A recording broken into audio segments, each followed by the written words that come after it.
Today we're going to talk about some surprisingly dangerous monsters. In particular, those capable of instant kills in combat. Now these are not stat-heavy monsters, and they're not necessarily all high challenge rating monsters. But they are monsters I'd like to caution you about, because if you pick them randomly, if you're not prepared, you could wipe out your entire party. Now of course, death is an ever-looming threat in Dungeons & Dragons. It's a great plot device. But as the DM, you're also using it as a form of crowd control. It is a sort of stun. You are removing a player's turn, thereby making a monster more powerful, more intimidating. And you're also taking subsequent players' turns as they try to make wisdom, medicine checks to stabilize the player, try to defend the unconscious player as they now receive crit hits from anything within 5 feet, and of course have to roll additional death saving throws when receiving damage. And some players also have healing spells that they may cast on their turn, and thereby taking multiple players' turns. And let's do a brief rules refresher when it comes to death or falling unconscious. When players fall to 0 hit points, they fall unconscious. In that state, they are incapacitated, they cannot move or speak. You might need to remind players that they cannot table talk. At this point, normally, they start making death saving throws. These do not have any bonuses to them. Players are just rolling a d20 and seeing if they can get 3 successes before they get 3 failures, a success being any roll above 10. At 3 successes, they become stable. At 3 failures, they die. And this is dead, at least until resurrection spells and all come into play. These rolls are made at the start of the turn, and if a player rolls a natural 20, they gain 1 hit point, and are able to participate again, or find a place to hide. If they roll a natural 1, it counts as 2 failures. Any damage they receive counts as a death saving throw failure. Critical hits count as 2 failures. And in the basic rules, you can only die instantly from a blow if the damage exceeds your total hit points. If a player has 10 hit points, they receive 20 points of damage. We have now exceeded their maximum hit points after 0. 10 to 0, and 10 on the other side. That player is now dead, or in the rules as they state it, dies. Anytime you see the word dies in a monster stat block, this is bypassing any other abilities that may trigger when they would otherwise reach 0 hit points. They are dead. It is an instant kill. And I know we've gone over all that before on this show, but it is extremely important that in the moment of death for a character, you stand firm with the rules. That you are prepared and confident and backing up what just happened in your game, even though it may have been horrible happenstance. I can tell you that the majority of players who have died in my games have not fallen to really cool instant kill abilities, but normally teleport or fly somewhere that is dangerous and end up getting dogpiled by very normal run-of-the-mill monsters. But if you are going to make use of some of the very cool instant kills that are available in the monster manual, you need to have a plan, and you need to inform your players before that fight starts how it can kill them, why they would die. Otherwise, there's no drama, just bad luck, and a lack of metagame knowledge. And a lot of DMs are seduced by that power. Not necessarily that they're evil DMs, or they feel like they are versus the players. They've just been beaten a lot. DMs, rightfully so, lose the majority of their battles. It can be frustrating, and it can be enticing in that late night planning session to have a ace up your sleeve, something that will surprise the players. And surprise extreme abilities happen all the time in video games, but here your players can't reload their last save. It's also a group game. When you're playing a turn-based party RPG and one of your characters goes down, it can be frustrating. If it was an important character or your highest level character, it may ruin your plan. But you're still in control of all those other characters. You start making hive mind decisions as to how you're going to heal up the character that just went down, make up for the lack of that party member. But players don't do that. They get emotional. They get scared. They start firing their grief and fear all over the room, affecting the other players. And those players start making bad decisions. You might get into this healing domino effect, where every player keeps trying to get up the other player. To make the threat of instant death fun, it has to be avoidable. And players who succumb to it have to recognize that it's their own fault they were put in that situation. And that takes information. It could be as simple as rolling a check before combat. Nature, history, arcana, religion. Informing players on the fly what information they might know about a beholder, what that monster is capable of, stories they may have heard. A stronger choice would be to pre-plan. Maybe a letter, a note they find on a body while traveling through that dungeon allows them some insight as to how to counter the boss they're about to face. Maybe while in town, they meet a Quint-like character from Jaws. Tells them of the horror they face, what'll happen to them if they're not prepared. You could also represent the effects of the monster in that town. Maybe there's a tent set up, where all the sick and wounded are being taken care of. What do those wounds look like? What sort of stories would the survivors tell the adventurers before they head out to defeat the monster? Are you willing to supply your players with side quests and opportunities to gain items or abilities that would help counter those instant kill moments? Can you layer that decision? Come up with a reason why the players might not have time to collect those items. Or maybe they're seduced by a selfish plan to live themselves, but it only delays the monster, banishes it for a time. They collect their earnings, their bounty, but the monster yet lives. They've lied to the townsfolk in a way. Now each player views the death of their character in a very different way. Most first-time players are extremely attached after just a few sessions. Long-time players are often curious about other builds and other classes, and are more willing to accept death should it land on their current character. This is why as DM you need to remove the emotion from dies and think of it as that form of CC.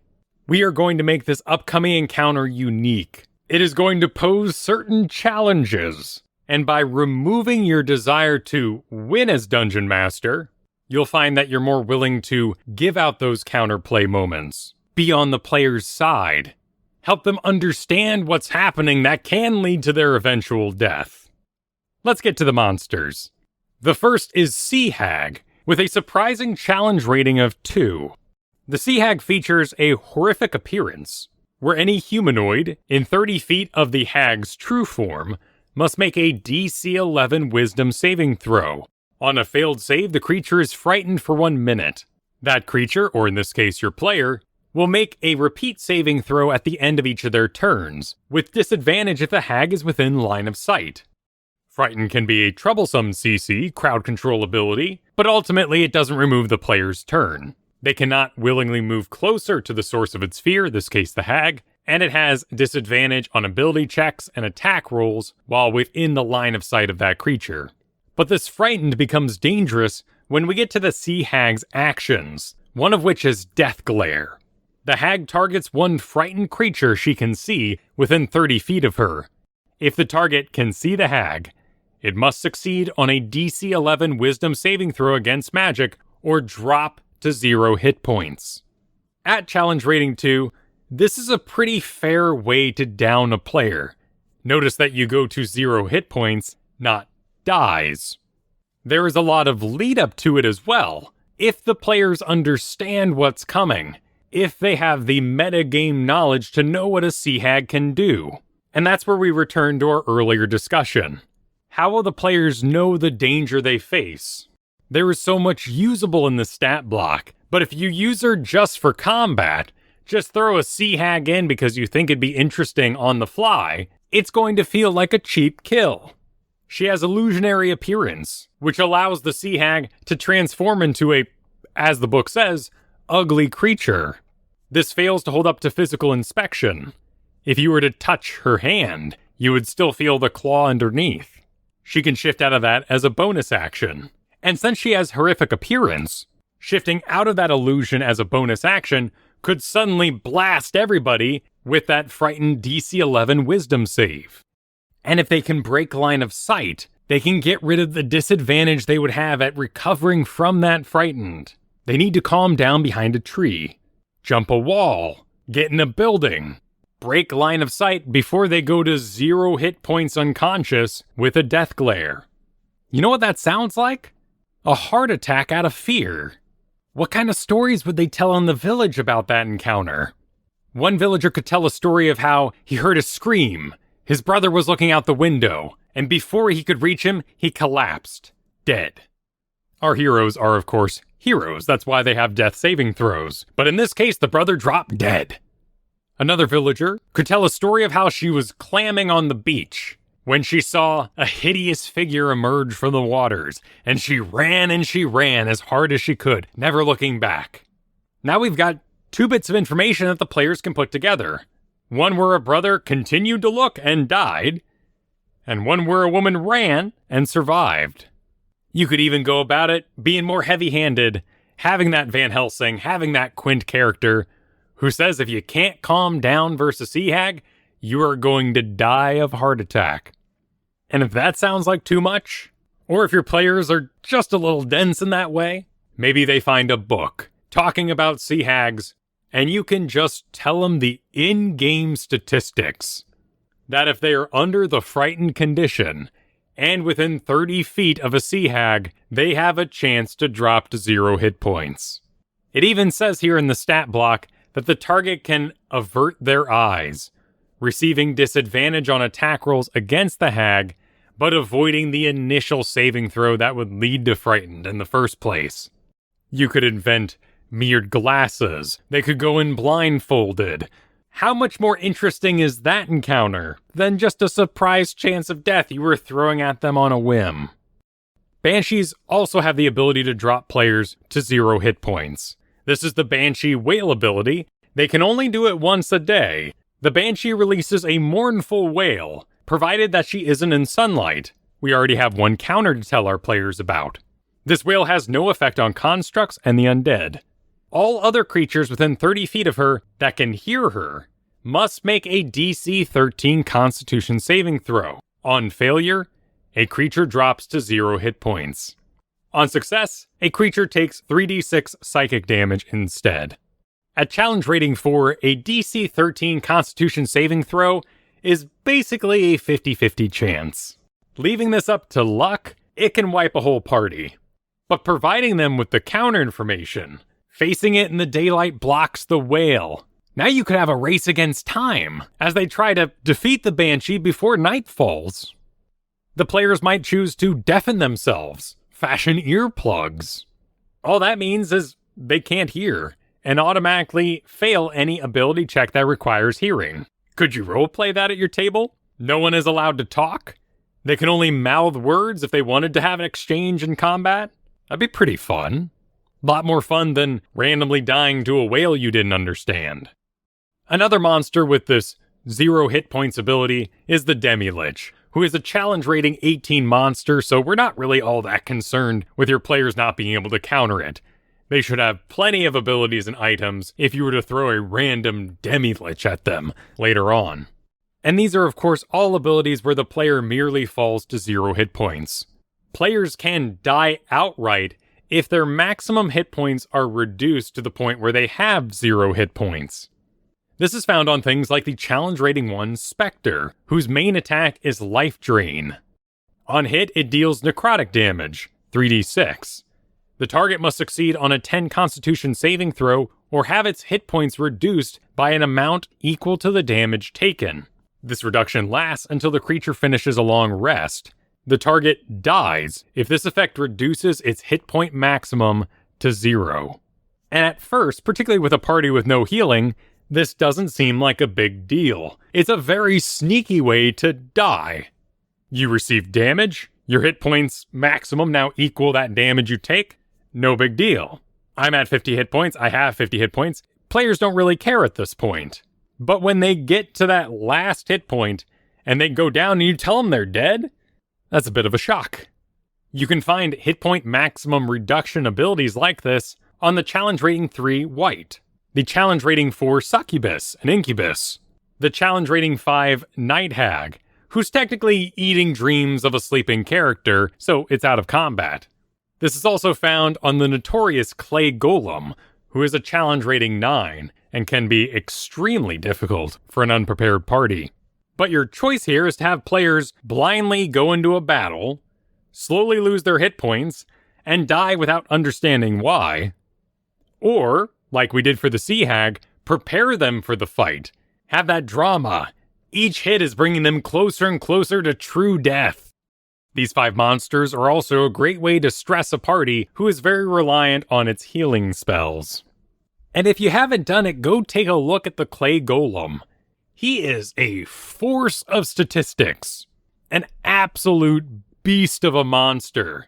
Fighting this thing blindly without any knowledge of these abilities would be the most exhausting, frustrating thing for a player. They are immune to acid, poison, psychic, bludgeoning, piercing, and slashing from non-magical attacks that aren't adamantine. They're immune to charm, exhaustion, frightened, paralyzed, petrified, and poisoned. They're immune to any ability that would alter their form, and they have advantage on saving throws against spells and other magical effects, if they're not just immune to them outright. And it's their slam, the only thing they do really, that is causing this possible instant death. Players that are hit take 2d10 plus 5 bludgeoning damage. They must make a DC 15 Constitution saving throw or have their hit point maximum reduced by the damage taken. They have multi-attack, so they make 2 of those slams a turn, and they have a chance every turn of getting an additional slam as a bonus action.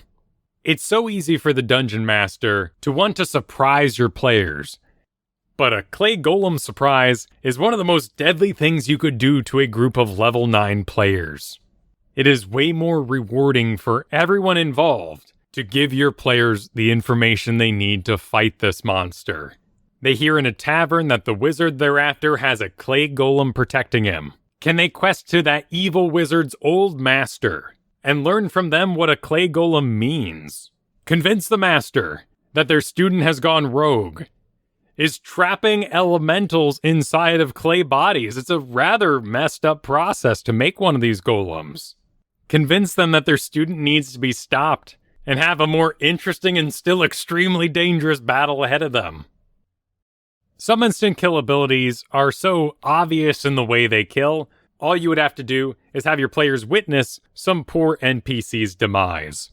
A Mind Flayer, if they are grappling an incapacitated humanoid, deal 10d10 piercing damage, and if that damage reduces the target to 0 hit points, the Mind Flayer kills the target by extracting and devouring its brain. This is a challenge rating 7 monster, and it has a turn lead up, a tentacle attack that deals 2d10 plus 4 psychic damage, and if it hits a medium or smaller creature, they are grappled, DC 15 escape, and must succeed in a DC 15 intelligence saving throw or be stunned until the grapple ends. Lead with the tentacle attack, next turn 55 points of damage on average, and extract the brain. Mind Flayers are such a classic Dungeons & Dragons monster that a lot of players already possess this metagame knowledge, but don't make them rely on that. And same goes for the Beholder. You don't get to choose which of the 3 eye rays a challenge rating 13 Beholder fires at your players, but 2 of these can kill your players outright. The Disintegration Ray, which deals 10d8 force damage, and if it reduces the creature to 0 hit points, their body becomes a pile of fine-grade dust. And the Death Ray, that deals 10d10 necrotic damage, and the target dies if the ray reduces it to 0 hit points. Because there is so much randomness involved in a Beholder encounter, and they have their 3 legendary actions which are being used at the end of players' turns to fire random eye rays, it's easier to just say the name of the ray that's being fired rather than try to cover it up in roleplay. Saying Charm Ray, Paralyzing Ray, or Death Ray can make it a lot simpler for players to know what they're about to be dealing with and how to feel about the various rays being fired at them. If you do want to put in the extra work, you could assign a color to each one of these rays. But Beholders are so intense, with their anti-magic cone being fired out of their central eye to make an anti-magic field. Beholder encounters are a really big deal in the first place, so why wouldn't you enjoy building them up for the players, letting them know how much danger they're going to be in, and what sort of extreme awards they'd be facing if they were to defeat the Beholder. The final instant kill ability, and this is just in the basic monster manual, comes from the Lich, something that you won't be running in most campaigns, as it is a challenge rating 21 monster. The Lich features power word kill, which allows as a single action to cast a 9th level spell, which compels a creature to die instantly. If the creature chosen has 100 hit points or fewer, it dies. Otherwise, the spell has no effect. If you're nervous about jumping into the deep end with deadly monsters, then I suggest you start with Petrification, which is mostly temporary, though requires a greater restoration spell, or as it says, other magic, and you could choose what that magic is, to recover from. This might be a pause for the player. They may get to play another character for a time, but they get to stay emotionally involved knowing that their previous character can one day rejoin the group. You can use Petrification early on in your campaign to test the mental fortitude of your players to see if they're up for some more extreme monsters. And thank you for joining me for this episode of DM Gives Inspiration. You can find more about the show over at kylefergusson.com, 2 S's in Fergusson. Music was by Brian Griffith, and I'll see you next week with a new episode of DM Gives Inspiration.